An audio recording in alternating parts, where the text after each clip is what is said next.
యేసుని ప్రేమ అది ఎవ్వరు కొలువలేనిది, నిజము దీనిని నమ్ము, ఇది భువి అందించలేనిది. ప్రేమ యేసుని ప్రేమ. ఈనాటి ధ్యానాంశంగా పరిశుద్ధ గ్రంథం నుండి నిర్గమకాండం 13వ అధ్యాయం 20వ వచనం నుండి కొన్ని వచనాలు నేను చదువుతున్నాను, దయచేసి శ్రద్ధగా ఆలకించండి. వారు సుక్కోతు నుండి ప్రయాణమైపోయి అరణ్యపు దగ్గర నుండి ఏతాములో దిగిరి. వారు పగలు రాత్రి ప్రయాణం చేయడానికి యెహోవా త్రోవలో వారిని నడిపించుటకై పగటి వేళ మేఘస్తంభంలోను వారికి వెలిగించుటకై రాత్రి వేళ అగ్నిస్తంభంలోను వారికి బోధగా నడుచుచూ వచ్చెను. ఆయన పగటి వేళ మేఘస్తంభమునాయను, రాత్రి వేళ అగ్నిస్తంభమునాయను ప్రజల ఎదుట నుండి తొలగింపలేదు. ప్రభునందు నాకు అత్యంత ప్రియమైన వారులారా, దేవుడు అనేటువంటి పదానికి నేను ఒక నిర్వచనం చెప్తూ వస్తున్నా. దేవుడు అనేటువంటి పదానికి నిర్వచనం ఉన్నతమైన వ్యక్తిత్వం కలిగిన వ్యక్తి తన వ్యక్తిత్వంలోని దైవిక లక్షణాలను ప్రజలందరికీ తెలియపరుస్తూ ఎవరైతే ఆ దైవిక లక్షణాలు కావాలని కోరుకుంటున్నారో వారికి అనుగ్రహించేవాడు దేవుడు. అలాంటి దేవుడి గురించి మనం ధ్యానం చేస్తూ ఆదికాండం 17వ అధ్యాయంలో సర్వశక్తిమంతుడైన దేవుడిగా అబ్రహాముకు బయలుపరుచుకున్న విధానం మనం ఎరుగున్నాం. నిర్గమకాండం 15వ అధ్యాయం 26వ వచనంలో నిన్ను స్వస్థపరిచే యెహోవాగా మనం ఆయన చూస్తూ ఉన్నాం. అలాగనే ఈ దినం మనం ధ్యానం చేసేటువంటి అంశము నిర్గమము అనేటువంటి అంశంలో ఒక మాట నేను పరిచయం చేయబోతున్నాను. ఆ మాట ఏమిటి అంటే, ఆ మాటను ధ్యానం చేయడానికి మనకు నేను మీకు పరిచయం చేస్తున్న అంశం ఐగుప్తు అంతా చెల్లాచెదరైనటువంటి ఇశ్రాయేలీయులు ఐగుప్తు పట్టణాల్లో ఒక పట్టణమైనటువంటి రామసేసే నుండి వాగ్దాన భూమికి బయలుదేరి ముక్కుసూటి దారిలో సూటి అయిన దారిలో వారు వాగ్దాన భూమికి చేర్చబడలేదు, కానీ చుట్టుదారి అయిన దారిలో వారు ప్రయాణం చేస్తూ సినాయి పర్వతం మీదకు రావడానికి దేవుడు అనుమతించారు. మరియు ఆ రామసేసే పట్టణం నుండి సినాయి పర్వతం దగ్గరికి వచ్చే క్రమంలో 7 మసలీలు దేవుడు వారికి అనుమతించారు అని నేను మీకు జ్ఞాపకం చేశాను. 7 మసలీలు ఏమిటవి? మొదటిగా సుక్కోతు అనేటువంటి ప్రాంతం, రెండవదిగా ఏతాము అనే ప్రాంతం, మూడవదిగా పిహారోత్ మిగ్దోల్ అనే ప్రాంతం, నాలుగవదిగా షూర్ అనే ప్రాంతం, ఐదవదిగా ఏలీము అనే ప్రాంతం, ఆరవదిగా సీను అనే ప్రాంతం, ఏడవదిగా రెవిలిము అనే ప్రాంతం. ఈ 7 అనుభవాలు 7 ఆత్మీయ జీవితంలోని అనుభవాలను తెలియజేస్తున్నాయని నేను మీకు తెలియజేస్తూ వస్తున్నా. ఒక క్రైస్తవ ఆధ్యాత్మిక భక్తి జీవితంలో ఐగుప్తు లోకానికి సాదృశ్యమై ఉన్నట్లుగా పాప పరిమితమైనటువంటి ఈ లోకంలోని పాప జీవితం నుండి విడిపించబడి దేవునితో ముఖాముఖి మాట్లాడే ఆ సినాయి పర్వతపు అనుభవంలోకి వెళ్ళడానికి ఈ 7 మెట్లు ఆనాడు అక్షరార్థంగా ఆనాడు ప్రజలను తెలియజేయడానికి ఎలాగో ఆ ప్రాంతాలను ఎన్నిక చేసి ఆ ప్రాంతాల్లో దేవుడి వారికి పాఠాలు నేర్పించారో అలాగే నాడు క్రైస్తవ సమాజానికి కూడా ప్రభు నేర్పిస్తూ ఉన్నారు. ఈ మాటలు నేను మీకు వివరిస్తాను. పాత నిబంధన గ్రంథం ఇప్పుడు చదువుకుంటున్న LKG పిల్లలు ఎలా చదువుకుంటున్నారో అలాంటి స్థాయి విద్య. కొత్త నిబంధన గ్రంథం అలాంటి స్థాయి విద్య కాదు, ఇది ఉన్నత విద్య, డిగ్రీ లేకుంటే పోస్ట్ గ్రాడ్యుయేట్ లేకుంటే PhD చేసేటువంటి ఉన్నత విద్య. ఎలాగంటారా? నేను మీకు ఎలా పరిచయం చేస్తాను. పాత నిబంధన గ్రంథంలో దేవుడు ఆనాటి ప్రజలతో కూడా ముందు ఉండి ఆయన మొదటి అడుగు వేస్తే తర్వాత అడుగు ఆ ప్రజలు వేశారు. దేవుడు ఆయన ముందు ఉండి ఆ ప్రజలను నడిపించారు. గద్ద తన రెక్కల మీద పిల్లలను ఎలాగూ తీసుకువెళ్తుందో అలాగూ దేవుడు ఇశ్రాయేలును ఐగుప్తు దాస్యత్వం నుండి వాగ్దాన భూమికి తీసుకువెళ్ళినట్లుగా మనం చూస్తున్నాం. ఒక పసిబిడ్డను చూడండి, ముక్కు పచ్చలారని ఆ పసిబిడ్డ తల్లి బొమ్మను పట్టుకుని ఎలాగూ తిరుగుతారు. ఎంతమందిలో ఉన్న కొత్త ప్రదేశానికి వెళ్ళినప్పుడు ఆ తల్లి బొమ్మ విడిచిపెట్టడా బిడ్డ, ఆ తల్లి ఉంటేనే నడుస్తాడు, ఆ తల్లి ఆగితే ఆగిపోతాడు, క్రొత్త వ్యక్తుల దగ్గరికి వెళ్ళడానికి ఇష్టపడదు. అలాంటి అనుభవం పాత నిబంధన అనుభవం. వారికి దేవుడు కావాలి, వారికి దేవుడు అక్షరార్థంగా కనపడాలి, అక్షరార్థంగా దేవుడు తను తాను పరిచయం చేసుకోవాలి. ఇదిగో నేను ఉన్నానన్న విషయాన్ని వారికి అర్థమయ్యేటట్లు పాత నిబంధనల అనుభవాలను దేవుడు అనుమతించాలి. ఆ అనుభవమే ఇప్పుడు మనం చదివినటువంటి ఈ లేఖన భాగం. అక్కడట వారు సుక్కోతు నుండి ఏతాముకు వెళ్ళారు. అక్కడట ఒక మేఘ స్తంభం ఉన్నదట.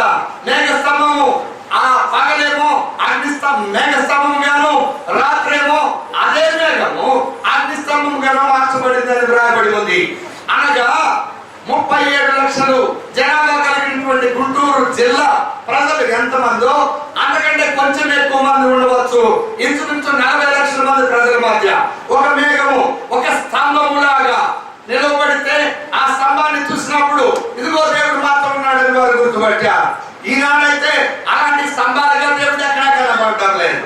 ఈనాడు దేవుడు ఎలా కనబడుతున్నాడు అనే విషయాలు మనకు అర్థం కావాలి అంటే ఆనాడు దేవుడు ఎలా తాను బాధపరుచుకున్నాడో మనకు అర్థం కావాలి. ఇవన్నీ వారు దృష్టాంతములుగా వ్రాయబడి ఉన్నాయని కొరింథీయులకు రాసిన 10వ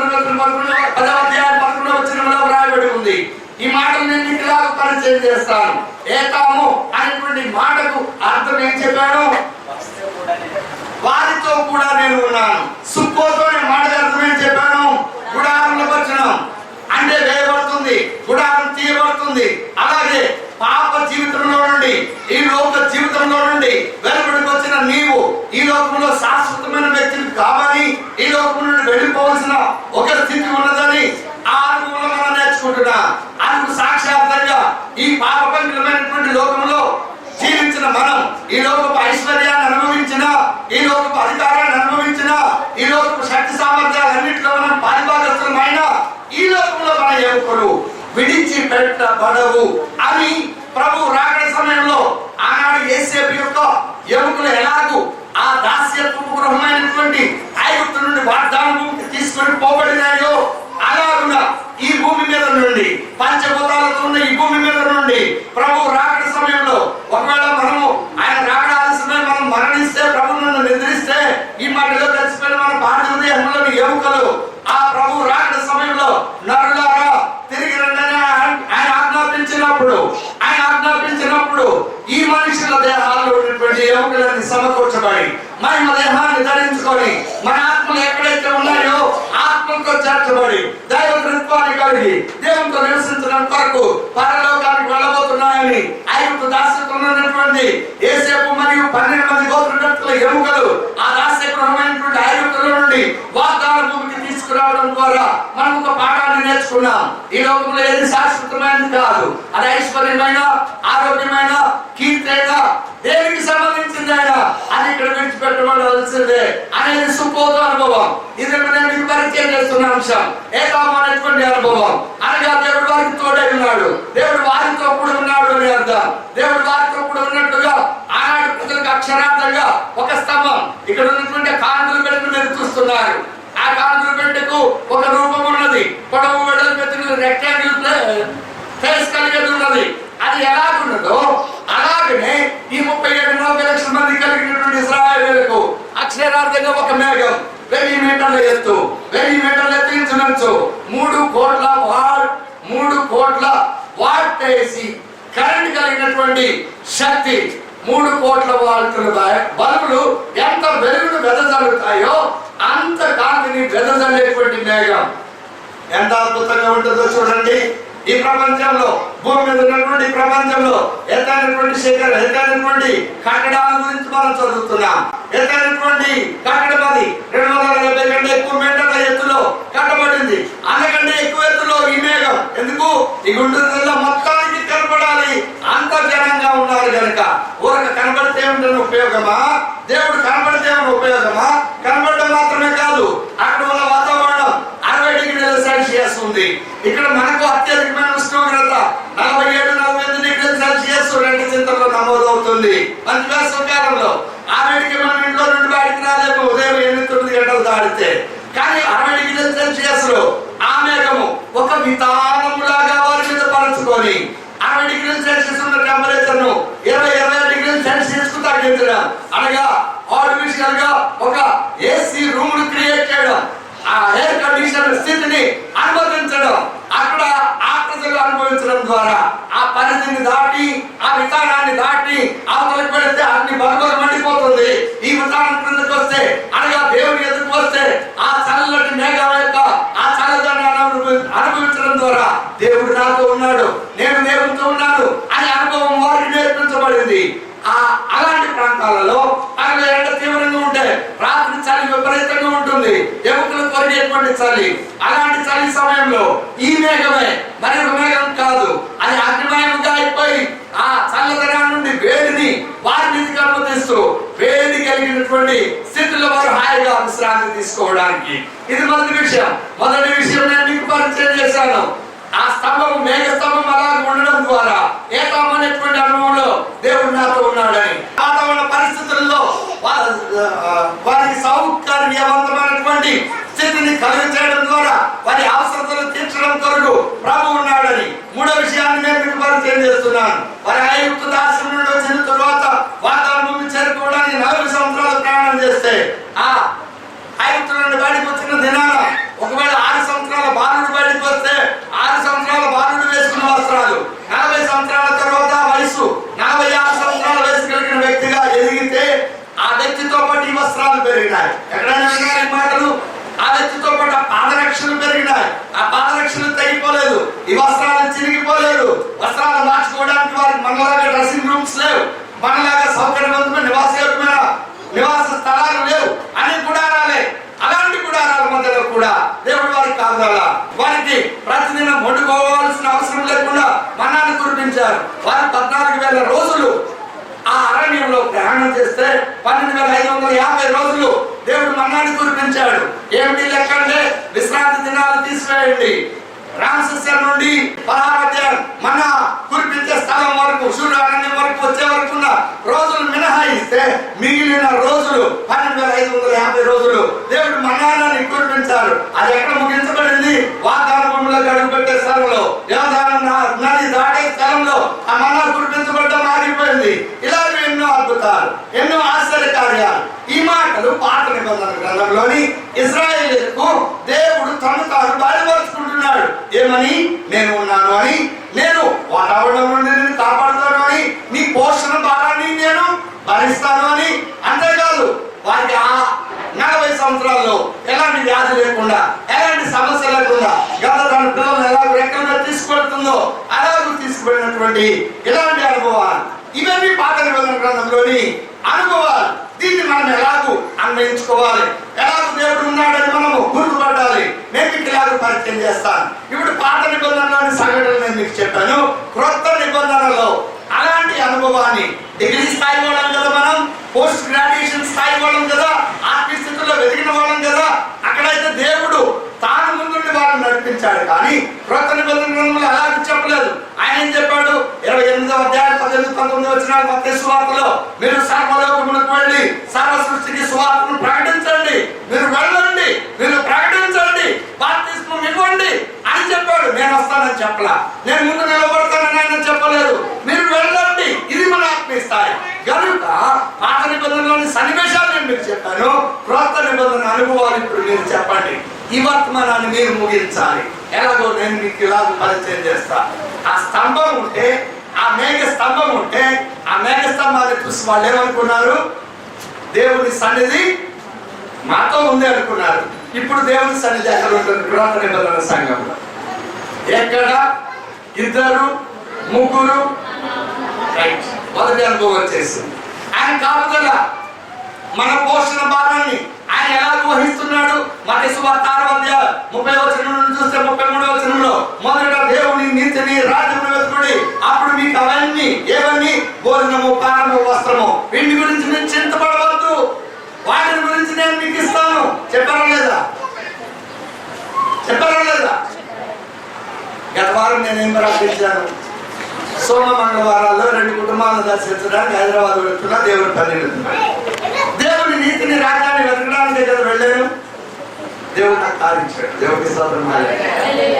నేను ఆయన పని కొరకు వెళ్తే నేను కారు కొరకు వెళ్ళలేదు ఎలా నువ్వు దేవుడి పని చేయి కదా. ఇంకొక అద్భుతమైన సన్నివేశం చెప్పన. ఈ గుడారంలో ఉంది. దేవుడు ఆనాటి వ్యక్తులతో మాట్లాడాలంటే ఏం చేసేవాడు తెలుసా?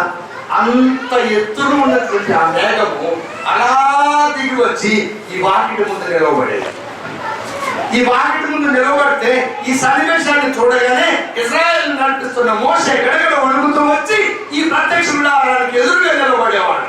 ఎప్పుడైతే ఎదురుగా నిలబడ్డాడో దేవుడు మోషేతో మాట్లాడడానికి సిద్ధపడ్డాడు. అని ఈ ఇశ్రాయేలీయులందరూ ఎవరి గుడారం ఎదుట వాళ్ళు నిలబడి వీరు మాట్లాడుతున్న మాటలు ఆలకించేవారు. దేవుడు మా మోషేతో మాట్లాడుతున్నాడు, దేవుడు మా మోషేతో మాట్లాడుతున్నాడు, మా కొరకు ఏదో ఉద్దేశిస్తున్నాడు. ఎవరస్తుడు ముసలాడువో నాకు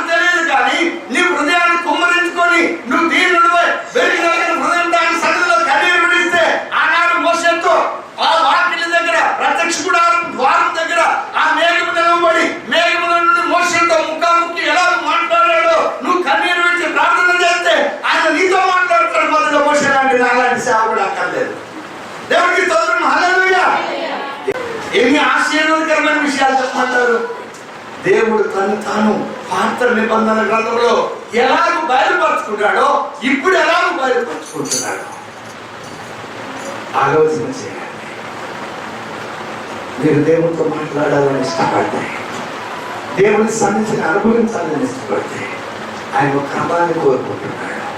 వాళ్ళు పాలెంలోనే ఉండాలి, నువ్వు దేవుని సన్నిధిలోనే ఉండాలి. ఆ సన్నిధి దిగి వచ్చినప్పుడు వారు గడగడలాడుతూ దేవుని సన్నిధి నిలవబడ్డారు. నీ సమయాన్ని ప్రత్యేకించుకొని ఆయన సన్నిధిలో ప్రత్యేకించుకోవాలి. వారు ఆయన చూసినప్పుడు, ఆయన సన్నిధిని చూసినప్పుడు వారు తమను తాము శుద్ధీకరించుకొని ఆయన సన్నిధిలో గడగడలాడుతూ నిలవబడ్డారు. నేను నువ్వు ప్రత్యేకించుకొని నీ ప్రతి పాపం నువ్వు ఒప్పుకోవడం ద్వారా దేవుని స్వరాన్ని నువ్వు వినగలుగుతావు. పాత నిబంధనలో అలాగే వారికి దేవుడు పరిచయం అయ్యాడు. క్రొత్త నిబంధనలో అలాగే దేవుడు మనకు పరిచయం అవుతున్నాడు. ఆ దేవుడితో మాట్లాడడానికి ఇష్టపడతారా? ఆనాడు అన్ని జనులకు అనుభవం లేదు, వారి దేవుడు మాట్లాడలేదు, వారికి అటు మెట్టు లేదు. ఈనాడు క్రైస్తవులకు మాత్రమే ఆ మెట్టు ఉంది, క్రైస్తవులు కానీ వారికి ఆ మెట్టు లేదు. నేను ధైర్యంగా చెప్తున్నా, ఎందుకంటే దేవుడి స్వరాన్ని విన్న అనుభవం, ఎందుకంటే దేవుడితో కలిసి నడిచిన అనుభవం, ఎందుకంటే దేవుడి నుండి పొందిన మేలును బట్టి సంతోషించే హృదయంతో చెప్తున్న మాటలు ఆలోచన చేయండి. ఏ తామో అనుభవం నిన్ను పోషించే దేవుని సన్నిధి కిందకు రావా? నిన్ను కంచి వేసి కాపాడే దేవుని సన్నిధి కిందకు రావా? ఎంతకాలం దేవుని సన్నిధి అనుభవించకుండా దేవుని సన్నిధిని విడిచి బాల్యంలో పెరుగుతాం. అలా ఉండడానికి కాదు. రక్షణ పొందిన నీవు సుఖోతు అనుభవాన్ని కలిగి ఉన్నప్పుడు ఏ తామో అనుభవం నీ జీవితంలో అనుభవించబడుతుంది. అలా నువ్వు దీవించబడాలని వర్తమానం. నేను ఈ మాటలు ముగిస్తున్నా. విస్తారమైన అంశం ఒక లైఫ్ పరిచయం చేసి ముగిస్తున్నాను. మీరు సంబంధించిన సిడి రేపు వస్తుంది. దేవుని చిత్తమైతే ఆ సిడి చూడండి. ఇంకా అనేక వివరణలతో ఈ వర్తమానం అందించబడింది. టీవీలో టెలికాస్ట్ అవుతుంది. 37-47 మండలాల్లో టెలికాస్ట్ అవుతుంది. దానిలో మీరు చూడండి. ఈ వర్తమానం ఇంకొక కోణంలో చెప్పబడింది. ప్రభువులకు ప్రియులారా, దేవుడు మనకు సమీపంగా ఉన్నాడు. అన్ని జనాలను దేవుడు లాంటి దేవుడు కాడి దేవుడు, నీతో మాట్లాడే దేవుడు, నేను కాచే దేవుడు, నీకు పోషణ ఇచ్చే దేవుడు, నీకు స్వరాన్ని వినిపించే దేవుడు, నువ్వేది చేస్తే తనకి ఇష్టమో, ఏది చేయకపోతే తనకి ఇష్టమో చెప్పే దేవుడు, నీకు శక్తినిచ్చే దేవుడు, బలాన్నిచ్చే దేవుడు, ఆరోగ్యాన్నిచ్చే దేవుడు, ఐశ్వర్యాన్ని ఇచ్చే దేవుడు, పరిశుద్ధతనిచ్చే దేవుడు, నెమ్మదినిచ్చే దేవుడు, సకల ఐశ్వర్యాన్ని ఇచ్చే దేవుడు. ఎన్నడెన్నడు మారనిది నా యేసుని దివ్య ప్రేమ, ఎన్నడెన్నడు వీడనిది నా యేసుని నిత్య ప్రేమ, ఎన్నడెన్నడు మారనిది నా యేసుని దివ్య ప్రేమ, ఎన్నడెన్నడు వీడనిది నా యేసుని నిత్య ప్రేమ. ప్రేమ, యేసుని ప్రేమ. జీవము కలిగిన దేవుడు, మన రక్షకుడు యేసుక్రీస్తు వారి దివ్యనామమున అందరికీ వందనాలండి. ఈనాడు ధ్యానాంశంలో పరిశుద్ధ గ్రంథం నుండి నిర్గమకాండం 15వ అధ్యాయం 22వ వచనం నుండి నేను చదువుతూ ఉన్నాను. మోషే ఎర్ర సముద్రం నుండి జనులను సాగచేయగా వారు షూరు అరణ్యంలోకి వెళ్ళి దానిలో 3 దినములు నడిచిరి. అతడ వారికి నీళ్లు దొరకలేదు. అందులో వారు మారాకు చేరిరి. మారా నీళ్లు చేదైనవి గనుక వారు ఆ నీళ్లు త్రాగలేకపోయారు. అందువలన దానికి మారా అను పేరు కలిగను. ప్రజలు మేమేమి త్రాగుతున్న మోషే మీద సణుకొనగా అతను యెహోవాకు మొరపెట్టెను. అతని యెహోవా అతనికి ఒక చెట్టును చూపెను. అది ఆ నీళ్లలో వేసిన తరువాత నీళ్లు మధురములాయను. అక్కడ ఆయన వారికి కట్టడను విధిని నిర్ణయించి అక్కడ వారిని పరీక్షించి నీ దేవుడైన యెహోవా వాక్కును శ్రద్ధగా విని ఆయన దృష్టికి న్యాయమైనది చేసి ఆయన ఆజ్ఞలకు విధేయులై ఆయన కట్టడలన్నీ అనుసరించి నడిచిన ఎడల నేను ఐగుప్తీయులకు కలిగి చేసిన రోగములలో ఏది మీకు రానియను. నిన్ను స్వస్థపరిచే యెహోవాను నేనే అని. ప్రభునందు నాకు అత్యంత ప్రియమైన వాళ్ళారా, ఒక పాపంలో ఉన్నటువంటి వ్యక్తి యేసు ప్రభువుని రక్షకుడుగా అంగీకరించి యేసు ప్రభుతో మాట్లాడేటువంటి వ్యక్తి, దేవునితో ముఖాముఖి లేదు దేవునితో స్వయంగా మాట్లాడేటువంటి ఒక ఉన్నతమైన వ్యక్తిలోనికి ఒక విశ్వాసి ఎలా నడిపించబడతాడు అనేటువంటి విషయాలను మనం పరిశీలన చేస్తున్నాం. అది ఎలాగో మనం తెలుసుకోవడం కొరకు పాత నిబంధన గ్రంథంలో దృష్టాంతములుగా వ్రాయబడిన ఇశ్రాయేలీయుల చరిత్రలోని ఘట్టాలను మనం ధ్యానం చేస్తున్నాం. ఐగుప్తు దాస్యత్వంలో ఉన్నటువంటి ఇశ్రాయేలీయులు ఐగుప్తులో నుండి దేవుని పర్వతమైన సినాయి పర్వతం దగ్గరికి వచ్చే వరకు ఉన్నటువంటి 7 మజిలీలు ఏవైతే ఉన్నాయో ఆ 7 మజిలీలు 7 ఆత్మీయ అనుభవాలని, ఆ అనుభవాలను మనము ఆయా స్థాయిలలో ఆయా పరిధుల్లో మనం కలిగి ఉండడం ద్వారా దేవుడితో మాట్లాడగలిగిన మెట్లోకి మనము ప్రయాణించగలమని, మాట్లాడగలమని, అంతేకాదు మన ఆత్మీయ స్థితి ఏ మెట్టులో ఉందో కూడా వివేచించుకోగలమనే విషయాలను మనం పరిశీలన చేస్తూ మన ఆధ్యాత్మిక పాఠాన్ని కొనసాగిస్తూ ఉన్నాం. ఇంతకుముందు నేను మీకు పరిచయం చేసిన మాటలు క్లుప్తంగా నేను మీకు ఇలా పరిచయం చేస్తాను. ఐగుప్తులో చల్లార్చినటువంటి ఇశ్రాయేలీయులు రామసస్య పట్టణం నుండి దేవుని పర్వతమైన సినాయి పర్వతం వరకు వచ్చే వరకు 7 స్థలాల్లో ఆగి మనం బయలుదేరి ప్రయాణం చేసినట్టు మనం చూస్తున్నాం. ఆ 7 స్థలాల పేర్లు మొదటిగా సుక్కోతు, రెండవదిగా ఏతాము, మూడవదిగా పిహారోత్ మిగ్దోల్ ఎర్ర సముద్రం, నాలుగవదిగా షూరు, ఐదవదిగా ఏలీము, ఆరవదిగా సీను, ఏడవది రెఫీదీము అని 7 స్థలాలు 7 మజిలీలు అయిన తరువాత అప్పుడు సినాయి పర్వతం అనుభవం. ఈ అనుభవాలు ఏమిటి అని పరిశీలన చేస్తున్నప్పుడు సుక్కోతు అనేటువంటి అనుభవం, సుక్కోతు అంటే అర్థము గుడారంలో పట్టడం అని. ఈ లోకంలో మనం నివసించినంత కాలం ఈ లోకంలో మనం అనుభవిస్తున్నది ఏది కూడా మనతో రాదు. మనం వెళ్ళినప్పుడు మన ఆత్మ, మనం చనిపోయినప్పుడు మొదటిగా మన ఆత్మ దేవుని దగ్గర చేర్చబడుతుంది. ప్రభు రాకడలో మన శరీరము, మన ఎముకలు ఆత్మతో చేర్చబడతాయి, మేము శరీరంగా మార్చబడి అనేటువంటి సుక్కోతు అనుభవాన్ని నేను మీకు జ్ఞాపకం చేశాను.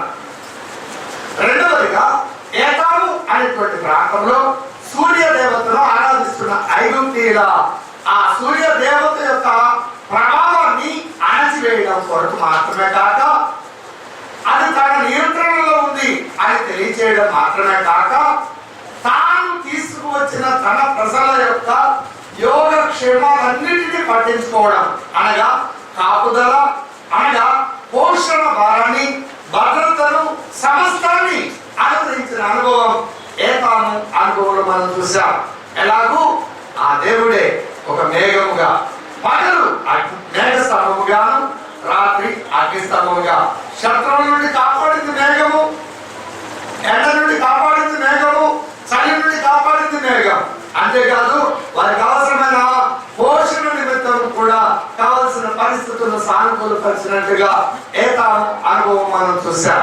ఈ 2 అనుభవాలు మనల్ని మనం పరిశీలించుకున్నప్పుడు, ఎవరైతే యేసు ప్రభుతో నిబంధన చేసుకున్న తర్వాత ఈ లోకంలో నేను కలిగి ఉన్నదంతా కూడా అది నేను అవసరత నిమిత్తం ఉపయోగించుకోవడం కొరకు దేవుడు నాకు ఇచ్చారు. కానీ ఏది శాశ్వతమైనది కాదు, ప్రభు నాకు ఇచ్చారు కనుక అవసరమైతే ప్రభు పరిధులు నేను వాటిని ఖర్చు పెట్టడానికి, వినియోగించడానికి నేను సిద్ధంగా ఉన్నాను అనే మనస్సు కలిగి ఆ వైఖరి కలిగి బ్రతుకుతున్నారో వారు 2వ మెట్టులోకి నడిపించబడతారు.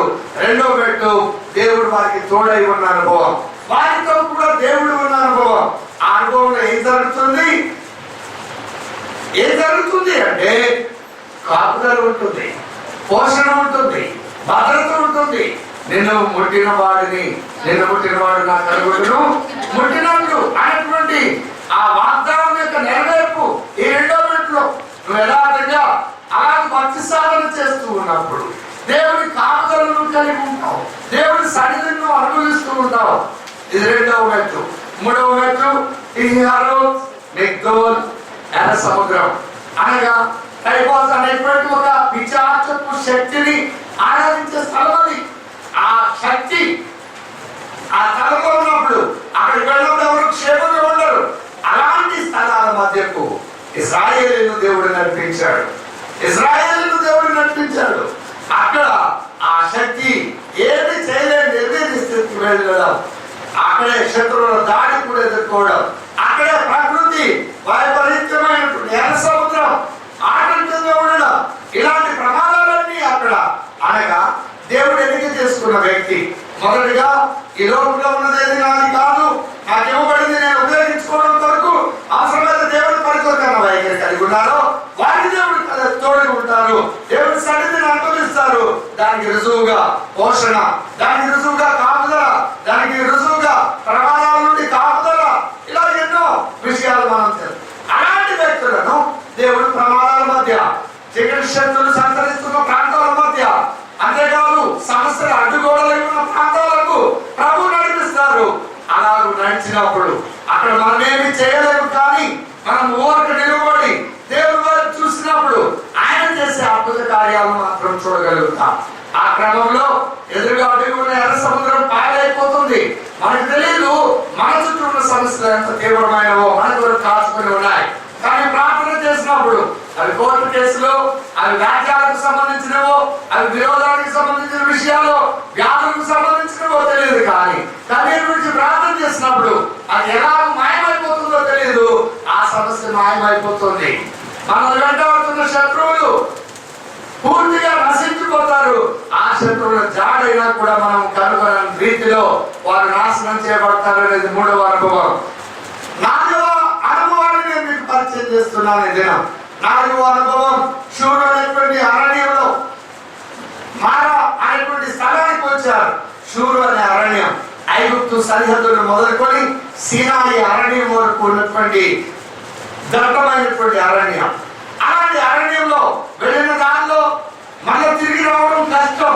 అలాంటి ఎడారిలో, అలాంటి ఎడారిలో ఇశ్రాయేలు దేవుడు నడిపిస్తున్నాడు. 3 దినాలు వాళ్ళు తెచ్చుకున్న నీళ్ళు అయిపోయినాయి. నీళ్ళు ఎలా తెచ్చుకుంటారు అంటే వాళ్ళు గొర్రె చర్మములను తిత్తులుగా చేసుకొని ఆ తిత్తుల నిండా నీళ్లు తెచ్చుకున్నారు. ఇది 3వ దినం సూర్యారణ్యానికి వచ్చేటప్పటికి 3 దినాల్లో నీళ్లు అయిపోయినాయి. 3 దినాలు అరణ్యంలో సంచరించారు. ఎక్కడైనా నీరు దొరుకుతుందేమో అని, ఎక్కడ నీరు దొరకలేదు. గొంతెండిపోతుంది, నాలుగు పెంచబట్టుకుపోతుంది. దేవుని మీద తిరుగుబాటు చేయడానికి నాందిగా దైవ సేవకుడు సనగడం మొదలు పెట్టారు. మాకు అక్కడ సమాధులు లేవరా, ఇక్కడికి తీసుకొచ్చారు, నీళ్లు లేకుండా ఎలా బ్రతకాలి అలా వెతుకుతున్న తరుణంలో ఒక కొలను కనబడింది. అది ఎంత ఉంది అంటే దాని వ్యాసం 8 డయామీటర్ల వ్యాసం కలిగి ఉంది. ఆ 8 డయామీటర్ల అంటే ఇంచుమించు మన ప్రాణం అంతా అనుకుందా. అది 2 అడుగులు లోతే ఉంది. ఆ 2 అడుగులు లోతు నీళ్లు ప్రాంతం రోడ్లో వేసుకుంటే అవి చాలా చేదుగా ఉన్నాయి, చాలా చేదైన జలాలు ఉన్నాయి. అవి త్రాగడానికి పనికిరావు. ఎందుకంటే ఇప్పుడు పరిశోధకులు దాన్ని పరిశోధించి చెప్పారు 8 రకాలైన కెమికల్స్, రసాయనాలు దానిలో ఉన్నాయని. ఆ 8 రకాలైన రసాయనాలు దాంట్లో ఉన్నాయి కనుక అవి త్రాగడానికి యోగ్యమైనవి కావు. ఇది మొదటి విషయం. రెండవది, ఉన్న కొలను పోల్చము ఒక న్యూజిలాండ్ దేశీయుడు ఒక దినానికి 300 లీటర్ల నీళ్లు ఉపయోగిస్తాడు వాడు దేనికైతేనే. ఇది ఐక్యరాజ్య సమితి వాళ్ళు సేకరించిన సమాచారం. మనం ఎన్ని నీళ్లు ఉపయోగిస్తాం?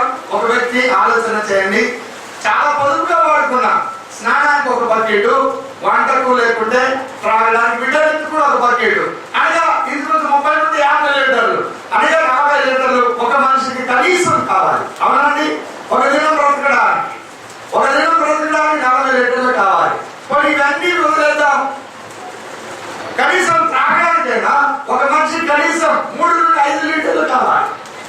3 నుండి 5 లీటర్లు నీళ్లు కావాలి. వారు ఎంతమంది ఉన్నారు? 20 నుండి 40 లక్షల మంది ప్రజలు. పశువులు 20 నుండి 30 లక్షల పశువులు, అనగా టోటల్ గా ఆ జీవాలు 40 నుండి 70 లక్షల జీవాలు ఉన్నాయి, ప్రాణులు ఉన్నాయి. అనగా 60 లక్షల మంది లెక్కేసుకున్న 6 4 24, అనగా 2,40,00,000 లీటర్లు నీళ్లు ఒక దినానికి కావాలి. 2,40,00,000 లీటర్లు. మనం చూస్తుంటాం వాటర్ ట్యాంక్స్ మన ఇళ్ళ దగ్గర. అది ఎంత కెపాసిటీ కలిగి ఉంటాయి? 1,00,000 లీటర్లు, లేకుంటే 2,00,000 లీటర్ల కెపాసిటీ. కానీ 2,40,00,000 లీటర్ల నీళ్లు ఒక దినానికి వారికి కావాలి. అది నీరు ఎక్కడి నుండి తేవాలి? అది నీరు ఎక్కడి నుండి వస్తాయి? పొలం చూస్తే చిన్న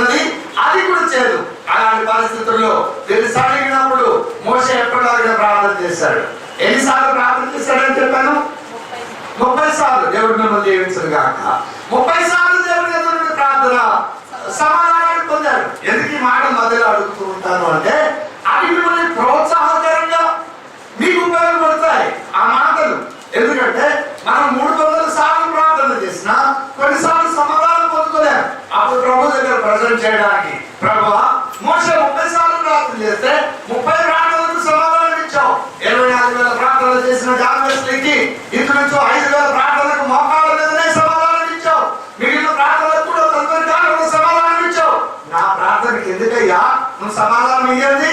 నాలో నీకు ఆయాస్కరమైన విషయం ఏమిటి అని ఆ భక్తుల విషయాన్ని మనము ధ్యానం చేయడం ద్వారా వారి భక్తి సాధనలో ఆ ఉన్నతమైన మెచ్చు మనకు ప్రోత్సాహకరంగా ఉండడం కొరకు ఆ మాటలు నేను మీకు పరిచయం చేస్తున్నాను. ప్రభువునందు నాకు అత్యంత ప్రియమైన వాళ్ళారా, మోషే ప్రార్థన చేశాడు. అప్పుడు మోషేతో దేవుడు చెప్తున్నాడు, ఒక చెట్టును చూపించి ఆ చెట్టును తీసుకెళ్ళి ఆ మాల నీళ్లు ఉన్నటువంటి దానిలో వేయమని. బైబిల్ పరిశోధకులు అండి, యోహాను సువార్త 8వ అధ్యాయంలో ఉంటుంది, పాపాత్మురాలైన స్త్రీని తీసుకొచ్చినప్పుడు ఆమె రాళ్లతో కొట్టి చంపాలని తీసుకొచ్చినప్పుడు ఏం జరిగింది? వాళ్ళందరూ రాళ్ళు తీసుకొని వచ్చారు చంపాలని. నువ్వేం చెప్తావో చెప్పాలని యేసును, మీలో పాపం చేయని వాడు ఎవడో మొదటి రాయి వేయమన్నాడు. ఆయన మంచి రాయడం మొదలు పెట్టాడు. రాళ్ళని క్రింద పడ్డాయి, వాళ్ళందరూ వెళ్ళిపోయారు. యేసు ఆమె మిగిలింది. ఆయన ఏమి రాశాడు అని పరిశోధన చేయడానికి ఇప్పుడు 20 సంవత్సరాలుగా ఆ వాక్యాంశం మీద పరిశోధన చేస్తున్న పరిశోధకులు ఉన్నారండి. అలాగే మోషే ఏ చెట్టును ఆ మార జలంలో ఉన్నటువంటి కొలలో వేశాడు పరిశోధన చేస్తున్న వ్యక్తులు ఉన్నారు. కానీ ఎవరు కనుగొనలేకపోతున్నారు.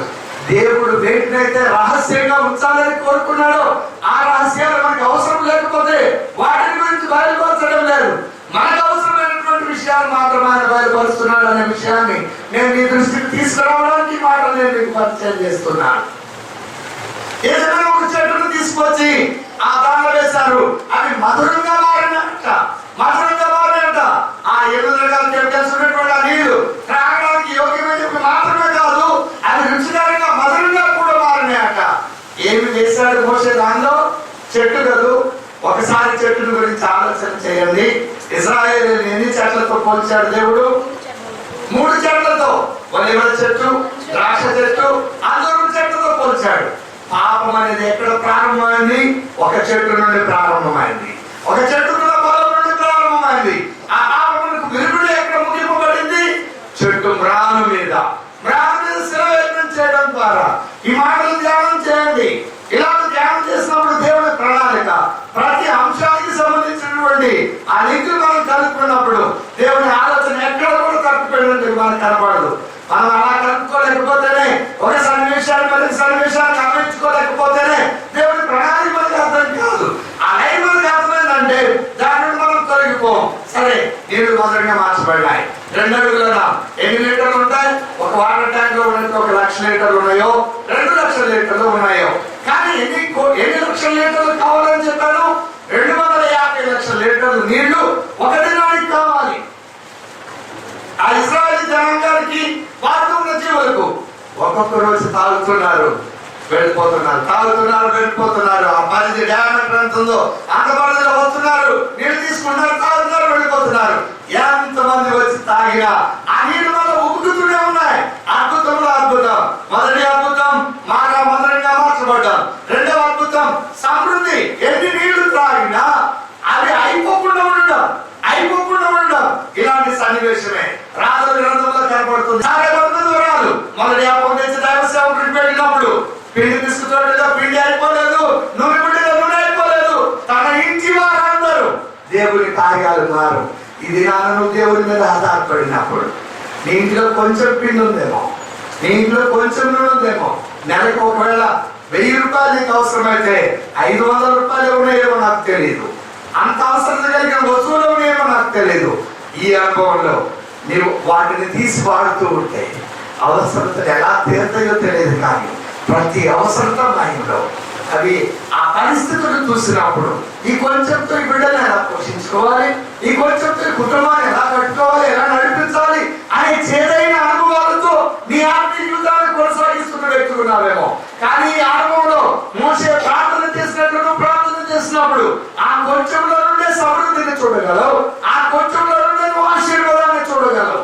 అలాగూ నేను అనేక పర్యాలు అనుభవించిన తర్వాతనే ఆనాడు మోషే చేశాడు, వారు అనుభవించారు, సారెపత్ర దూరాలు అనుభవించిందని నేను కథలు మాత్రమే చెప్పడం లేదు, కానీ ఆ కథల్లో సత్యం ఉందని ఆ సత్యాన్ని నేను కూడా అనుభవించానని చెప్తూ ఈ వర్తమానాన్ని నేను మీకు పరిచయం చేస్తున్నా. నువ్వు ప్రభు మీద ఆధారపడండి, ప్రభు మీద ఆధారపడండి. ప్రభు మీద పిల్లారా, దేవుడికి ఇచ్చేటువంటి విషయంలో 1,000 రూపాయలు నీకు ఇంట్లో ఖర్చు అయితే, నీ సంపాదన 900 రూపాయలు అయితే, ఆ 1000 రూపాయలు ఖర్చు కొరకు 100 రూపాయలు అప్పు చేయాలి. అవునా కాదండి? అప్పు చేయకపోతే కుటుంబం గడవదు. బైబిల్ చెప్తుంది అప్పు చేయవద్దని. మరి ఏం చేయాలి? ఆ 100 రూపాయల వరకు నువ్వు కన్నీరు విడిచి ప్రార్థన చేయి. ఆ 100 రూపాయల వరకు కన్నీరు విడిచి ప్రార్థన చేయి. మరి సరే, ఆ 100 రూపాయలు ఇస్తారో ఖచ్చితంగా ఇస్తారు, ఎలా ఇస్తారో నాకు తెలియదు. ఇది మొదటి విషయం.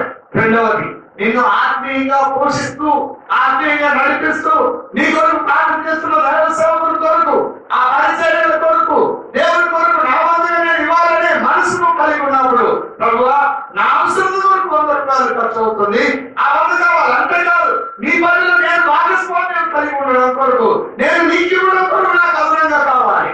నువ్వు ఎంత ఇవ్వాలనుకుంటావో అంత ప్రభువుని అడుగు, ప్రభు నీకు ఇస్తారు. నువ్వు వర్ధిల్లిన కొలది దేవుడికి ఇవ్వమని దేవుని వాక్యం చెప్తుంది. నీవు ఉత్సాహంగా సంతోషంగా ఇవ్వమని దేవుని వాక్యం చెప్తుంది. నువ్వు అప్పు చేసి దేవుడికి ఇవ్వమని దేవుని వాక్యం చెప్పడం. 1000 రూపాయలు నీకు 900 వస్తే, దశ భాగం ఇస్తే 90 రూపాయలు పోతే 810కి 130 అప్పు చేసి నీ కుటుంబాన్ని కట్టుకోమని బయలుదేరాడు. నువ్వు ఆశీర్వాదాన్ని చూసి, ఆశీర్వాదాన్ని అనుభవించి, ఆశీర్వాదంలో నుండి దేవుడికి గుంపులు పెట్టుకో. ఆశీర్వాదంలో నుండి దేవుడు పరిగొట్టగలవాడు. దేవుడు అలా ఇచ్చినా కూడా నువ్వు దొంగగా ఉంటే ఆశీర్వాదం అక్కడితో ఆగిపోతుంది. ఆశీర్వాదం అక్కడితో ఆగిపోతుంది. ప్రభు నీకు ఇచ్చిన కొలది నువ్వు ఎవరో ప్రారంభిస్తే, ఆ సారెపత్ర ఇంట్లో పెట్టి ఎలా అయిపోకుండా వారి 3 సంవత్సరాలు పోషించిందో, మానవ జలములు మతంగా మార్చబడిన తర్వాత ఇంతమంది 65 మంది జీవులు వారి నీరు తాగినా అది అయిపోకుండా సమృద్ధిగా వచ్చినాయో, అలాగే నీ కుటుంబంలో సమృద్ధి ఉంటుంది. నువ్వు నమ్మితే హల్లెలూయా చెప్పు. అలాగే దేవుడికి ఇవ్వడానికి ఇష్టపడండి, అలాగే దేవుడి పనులు పాల్గొనడానికి ఇష్టపడండి. దైవ ఆశీర్వాదాన్ని పొందుకోవడానికి అది మార్గం. నువ్వు దేవుడికి ఇవ్వకపోతే ఎలాగో ఆశీర్వదించబడతావు. ఆ మాట వాస్తవమే, కానీ సంపూర్ణమైన వాస్తవం కాదు. దేవుడికి ఇవ్వాలని పడ్డ వాస్తవమా, అది నీ సమృద్ధిలో నుండి ఇవ్వాలి. నీ సమృద్ధిలో నుండి ఇవ్వడమే కాదు, అది నువ్వు సంతోషం నుండి. మాట నిబంధనలో అలా కాదు. నువ్వు సాగు బతుకు, దశ భాగం ఇవ్వాల్సిందే. నువ్వు సాగు బతుకు, ఆల్కోహం వెళ్లి ఇవ్వాల్సిందే, ఆల్కోహం బంగారం ఇవ్వాల్సిందే. అది కట్టడ, అది పాట నిబంధనలకు కట్టడది. అలా ఇవ్వకపోతే పేరు కొట్టివేస్తారు. ప్రతినిబంధన అలా కాదు. నీకు స్వేచ్ఛనిచ్చాడు, నీకు స్వతంత్రం ఇచ్చాడు. అక్కడైతే దేవుడితో మాట్లాడాలంటే యాజకుడు కావాలి, ప్రవక్త కావాలి, ప్రతినిధి కావాలి. ఇక్కడ అలా కాదు. నీ సమస్య నుండి విడిపించబడడానికి మోషే ఎలాగో ప్రార్థన చేశాడో అలాగయ్యా ఈ మాసంలో ఈ కుటుంబంలో అవసరం ఉంది. నేనంటే ఒక్కడు భోజనం చేయకుండా ఉండగలను, కానీ నా బిడ్డలు ఎలాగ నేను పస్తుపెట్టగలను, ఎలాగ వారి అవసరం తీర్చుకుంటా, నేను ఎలాగ వారిని సంతోషపెట్టగలను. కాబట్టి ఇవి నాకు కావాలి అని నువ్వు మొదలుపెట్టినప్పుడు ప్రభు నేర్పిస్తాడండి. చిన్న చిన్న విషయాల నుండి నేర్పిస్తాడు. నీకెందుకు ఆ పొదవును అనుమతిస్తున్నాడంటే, తరచుగా నేను చెప్పే మాట, ఆ పొదవులో నీవు దేవుని మహిమను చూడాలి. ఆ కొరతలో నీ హృదయం ఎలాంటి హృదయం ఉందో దేవుడిని చూడాలని. సారెపత్ర చూడాలంటే ఎంత ఉంది? కొంచెం. తన కొడుకు ఆ చివరి అప్పాన్ని చేసుకొని తిని చచ్చిపోవాలనుకున్న స్థితి కాదు, లేని స్థితి కాదు. అలాంటి స్థితిలో దైవ సేవకుడు వచ్చి నాకు ఇవ్వమన్నప్పుడు పాత నిబంధనకు సాదృశ్యం కాదు. నీ కుటుంబంలో ఉన్నదే కొద్దిగా, ఆ కొద్దిగా నుండే దేవుడికి తిరుగులో సమృద్ధిని నేను చూడాలి. నేను ఎప్పుడు చెప్తూ ఉంటాను, 10 గుప్పెళ్ళ బియ్యం నీ ఇంట్లో ఒకరోజు ఉడికితే 9 గుప్పెళ్ళ బియ్యమే ఎసంలో వేసి, ప్రభువా 10 గుప్పెళ్ళ బియ్యం వండితే ఎంత సమృద్ధిగా మేమందరం తింటామో, ఈ 9 గుప్పెళ్ళ బియ్యం ఉడికితే కూడా మేము అంత సమృద్ధిగా తినాలి. ఈ గుప్పెడి నీది ఆశీర్వాదాన్ని నేను ఇక్కడ చూడాలి. ఈ అనుభవాన్ని ఎంతమంది కలిగి ఉన్నారు? అభ్యాసంగా సాధన చేసిన ఎప్పుడేనండి దేవుడి మహిమను చూడగలుగుతారు. కొంతమంది ఏం చేస్తారు చెప్పనా, ఏదైనా దేవుడికి ఏమైనా బస్తా రాగానే 1 కిలోలో 2 కిలోలో 5 కిలోలో వాడి ఇవ్వాలనుకున్నా తీసుకొచ్చి అక్కడ పెడతారు. కొంతమంది మర్చిపోతారు. మర్చిపోవాలి సంగతి మనకు వదిలేదు. వాళ్ళు ఎందుకు మర్చిపోతారు కూడా నేను ఎప్పుడు చెప్తూ ఉంటా. ఎందుకు మర్చిపోతారు, ఎందుకు ఇవ్వని బుద్ధి వాళ్ళకి కలిగి ఉండదు చెప్పనా, దేవుడికి వాళ్ళని ఆశీర్వదించాలని కోరిక లేదు. అందుకే వీడిని ఇవ్వని కూడా చెప్తాడు. నిజమైనది ఈ ఇష్టాలు ఖచ్చితంగా ఆశీర్వదించాలా శ్రమించదా. ఆయన చూడేవాడు కాదుగా. ఆయన మాస్టర్ గారైతే మర్చిపోతాడేమో ఒకళ్ళ మట్టి మనిషి కనుక, కానీ దేవుడిని మర్చిపోడుగా. నువ్వు గీని నిలిస్తా వాళ్ళు పదకొండ పోదన్నావుగా. అలా ఆ వాక్యం నీకు తెలిసి కూడా నువ్వు ఇవ్వడం లేదు అంటే ఆ మాటకు అర్థమేమిటో చెప్పనా, నిన్ను ఆశీర్వదించడం దేవుడి ప్రణాళికలో లేదు. గనుకనే నీకు ఆ మనసు కలుగు చేయలేదు. నేను ఇవ్వలేకపోతున్నానని నువ్వు దేవుడి సన్నిధిలో లేదు. ఇవ్వాలని మనసు కావాలని దేవుడి సన్నిధిలో లేడు. అప్పుడు నువ్వు ఇవ్వగలుగుతావు. లేదు, నా మటుకు నేను ఎంతవరకు అంటే నీ ఆశీర్వాదం అంతవరకే. ఇది దేవుని మాట. నేను ఇవ్వమని చెప్పడం లేదు. క్రొత్త నిబంధనల పద్ధతులు చెప్తున్నా. నేను ఎన్నో పర్యాలు కొన్ని స్థలాలకు వెళ్ళి ఉదయం నుండి 3 గంటల వరకు ప్రార్థన చేసి ఒక టీనేళ్ళతో తిరిగి వచ్చిన అనుభవాలు నాకు తెలుసు. నా పనికి ఆయన దాచుకోడండి. నా జీవితం నాకు ఇస్తాడు. నన్ను గురించి చర్చ నాకు లేదు. నీ ఆశీర్వాదాన్ని గురించి నేను చెప్తున్నా. నీ ఆశీర్వాదాన్ని గురించి చెప్తున్నా. మన అనుభవంలో మనం నేర్చుకునేది ఆ సమృద్ధిని ఎలా కలిగి ఉండగలం అని అంటే, మనం కలిగిన దానిలో ఆ సమృద్ధిని ఎలా కలిగి ఉండగలం అంటే మోషే ప్రార్థన చేసి ప్రభువా నేను చూడాలి, ఇవి చేతుగా ఉన్నాయి, ఇబ్బందికరంగా ఉన్నాయి, ఆశీర్వాదకరంగా నేను చూడాలి, సమృద్ధిగా నేను చూడాలి. అన్ని విషయాల్లో అండి, నీ కుటుంబంలో ప్రతి విషయంలో నువ్వు అలా చూడగలిగినప్పుడు అప్పుడు దేవుడు ఏం చేస్తాడు అని 25వ వచనం చివరి భాగం, అక్కడ ఆయన వారికి కట్టడలను విధులను నిర్ణయించి అక్కడ వారిని పరీక్షించి. కట్టడలు విధులు ఎక్కడ వచ్చినాయి? 4 వర్గంలో వచ్చినాయి. ఈ మాట మీరు మనసులో పెట్టండి. ఇచ్చిన కట్టడలు ఏమిటి, విధులు ఏమిటి, తర్వాత ఏమని చేద్దాం.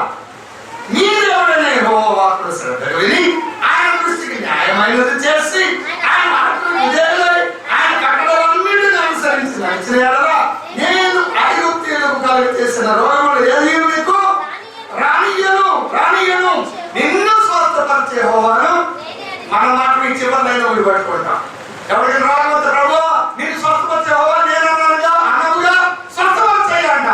ఆ వ్యక్తి ఈ కట్టడలు విధులు పాటిస్తున్నాడో లేదో చూడు. రైతు వచ్చి ప్రార్థన చేయమన్నాడండి, పంట బాగా పండాలండి. ఆలోచన లేకుండా బాగా పండుగ ప్రభు అని ప్రార్థన చేశాం. తీరా వాడు ఇద్దరమే అయినా పడుద్దా? ఆకలి ఉపదేశాలు పాటిస్తేనే నిన్ను స్వస్థపరిచే యెహోవా నేను. ఏ విషయాల్లో? భౌతికపరమైన విషయాల్లో, శారీరకపరమైన విషయాల్లో, అంతేకాదు ఆత్మ సంబంధమైన రుగ్మతల్లో. ఇక్కడ వెళ్తే మరి ఒక అంశం వస్తుంది. అందరూ క్రైస్తవులు ఒక స్థాయి భక్తులు కాదండి. మారు మనసు పొందిన వాళ్ళైనా బాప్తిస్మం పొందిన వాళ్ళైనా వాళ్ళ స్థాయి భేదాలు ఉన్నాయి. ఏ స్థాయికి చెందిన వ్యక్తి ఆ స్థాయికి చెందిన వ్యక్తితోనే ప్రార్థన చేయాలి. లేదు తక్కువ స్థాయి ఉన్న వ్యక్తి ఎక్కువ స్థాయి వ్యక్తితో కలిసి ప్రార్థన చేయొచ్చు, కానీ ఎక్కువ స్థాయి ఉన్న వ్యక్తి తక్కువ స్థాయి ఉన్న వ్యక్తితో ప్రార్థన చేయకూడదు. ఈ వ్యత్యాసాలన్నీ దేవుడు చెప్పిన తరగతులు మనం ధ్యానం చేద్దాం. ఈ దేవుడు మీకు పరిచయం చేసిన అంశం మారా అనుభవంలో సమస్య నుండి విడుదల ఉంది. మారా అనేటువంటి అనుభవంలో సమృద్ధి ఉంది. అది రెండు నువ్వు అనుభవించడానికి నీకు కొన్ని ఆజ్ఞలు కొన్ని విధులు ఇవ్వబడినాయి. వాటిని ఖచ్చితంగా నువ్వు పాటించినప్పుడు శారీరక అనగా భౌతికపరమైన సంపూర్ణ ఆరోగ్యాన్ని నువ్వు కలిగి ఉంటావు. ఆత్మ సంబంధమైన విషయాల్లో కూడా నువ్వు ఆరోగ్యంగా ఉంటావు. ఎప్పుడైతే నువ్వు ఆరోగ్యంగా ఈ 2 విషయాల్లో ఉన్నావో అప్పుడు అనేక మందికి ఆశీర్వాదంగా ఉంటావు. ఈ అనుభవాన్ని 4వ మెట్లో ప్రభు మనకి నేర్పిస్తున్నాడు. అటువంటి దేవుడు మనకు అందరికీ దయచేయగా.